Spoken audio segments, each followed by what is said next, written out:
22-year-old Madison Marsh is not your typical beauty queen. Your Miss America 2024! The newly crowned Miss America is flying planes by day and winning pageants by night.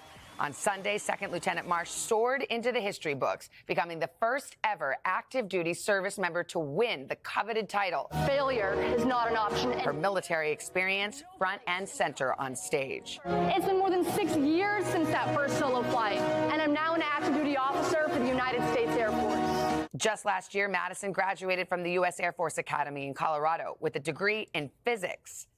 Graduating from the Air Force Academy has enabled me with the skills to lead, to learn, and lead with passion across our nation. She rose to the rank of second lieutenant and was selected to be a pilot.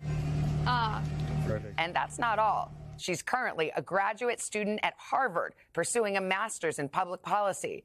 She's also made it her life's mission to raise money for pancreatic cancer research. She started the Whitney Marsh Foundation in loving memory of her mom, Whitney, who passed away from the disease more than 5 years ago when Madison was just 17.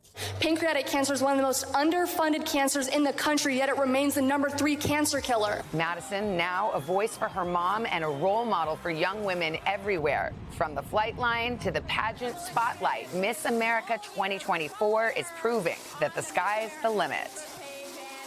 Wow. And Madison's here with us, fresh off that historic win. Wow. What a moment. I mean, what was it like to hear it's you? You are Miss America. I think I had an out-of-body experience. I remember standing there with my first runner-up, Ellie, and I don't think I even knew where I was in that moment. And it's still crazy watching those videos because I don't feel like it even happened. So. You have so many life achievements at this young age. I'm just thinking at you, listening to all these and watching this. Where does this one rank among those? Oh my gosh. I mean, this one, they're all just so different. So it's hard to rank them, but I feel like this one is really important to me because winning Miss America is not about me. I think of all of the women that came before me, the first people that served in combat, the first female astronauts, the first female everything. And they opened up the door for me to do something like this. And I think by being a military member and being Miss America opens that door for other women. And so it is about all of the other women that I get to represent around the globe. And you know what I like about it? It's like you're not going to be put in any box. You're not a beauty pageant queen only, and you're not an active duty member of the military only. You're all those things. I mean, this is what all of us want. We're hoping one day would be, you know, where you could be anything and everything you wanted to be. How does that feel, like spreading that message?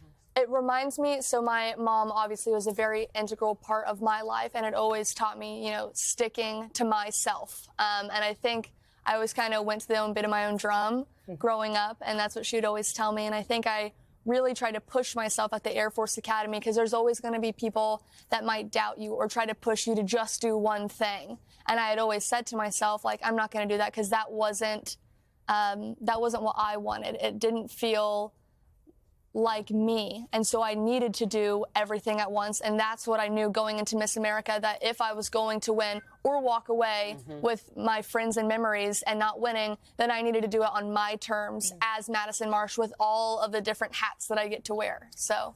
You talked about your mom for a minute. You said she would have been your first hug. She raised you so well. Like, as I'm listening to what you're saying, this is what we want our daughters to say. Oh, thank you so much. Tell us a little bit about her. My mom, I mean, even though it is so hard, obviously, to lose her, I can only imagine how lucky I am to have even gotten to know her to begin with.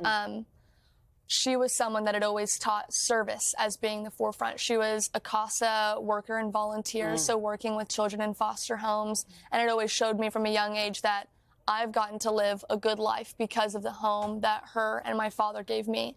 And so since I have a good life, I need to be giving a good life to other people. And that's what I want to do as Miss America, representing people in the military, representing pancreatic cancer patients and everyone else in between, because as Miss America, I represent everybody. And so I'm so excited to get to bring the spirit, the life, and the love of my mom to people all across the country. We are already doing that. You have her foundation, you're raising money and awareness for pancreatic cancer. We have to mention you are a Harvard grad student. You're studying public policy. It's all coming together. And I mean, what is your hope? What is it that you're hoping to do in the future? You've already accomplished enough for any one lifetime, actually multiple lifetimes. Yes. But what's your big dream and your big goal? Oh, well, obviously I really am excited to continue serving in the military, and I think post-military service, I would love to dive deep into my nonprofit, the Whitney Marsh Foundation, and making it one of those large cancer nonprofits that you hear about, like Susan G. Komen or PanCan, and diving into that to make national policy that meets the needs of all pancreatic cancer patients. Because like I said, it's severely underfunded. Not a lot of people know about it. It's difficult to detect, treat, and cure, all the things. And I want to be helping patients at the forefront. And so that's where I see my life going. And when you're done with all that, will you run for president? That's what we think that you would be. When do you turn 35? Would be just about perfect. All right. Well, thank you. Thank you. We're proud of you. Wow. so much. Congratulations. Congratulations. Wow.